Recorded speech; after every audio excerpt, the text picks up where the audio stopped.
మరణ శిక్ష వేస్తే మరణ శిక్షను ఏ ఒక్కరు కూడా భూమి మీద ఏ ఒక్కరు కూడా దానిని తెప్పించలేరు. ఎవరు తెప్పించగలరో తెలుసండి?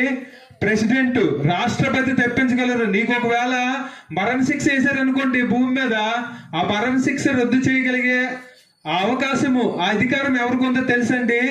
ప్రెసిడెంట్కి, రాష్ట్రపతికి ఉంటుంది ఆర్టికల్ 72 ద్వారా. మరి పాపములను క్షమించగలిగే అధికారము ఎవరికి ఉందో తెలుసండి? ఆ పాపములను క్షమించగలిగే అధికారము పరిశుద్ధుడు, నీతిమంతుడు, నిర్దోషి, నిష్కల్మసుడు, పాపులలో చేరక ప్రత్యేకంగా జీవించినటువంటి దేవుడు, ఆ మహోన్నతుడు ఆ భూమి మీద ప్రతి పాపాన్ని క్షమించగలిగిన అధికారము యేసుక్రీస్తుకు ఉందండి. ఈ భూమి మీద ఉరిశిక్ష ఒక వ్యక్తికి వేస్తే ఏ విధంగా క్షమించగలిగే అధికారం రాష్ట్రపతికి ఉందో, ఈ భూమి మీద పాపములను క్షమించగలిగే అధికారము యేసుక్రీస్తుకు ఉందండి. కనుక మనమందరం కూడా పాపములు చేసాము. పాపములు అంటే ఆజ్ఞాతిక్రమమే పాపము. దేవుడు ఏదైతే చేయమన్నాడో అది చేయకపోవడం పాపము. దేవుడు ఏదైతే చేయొద్దన్నాడో అది చేయడము పాపము.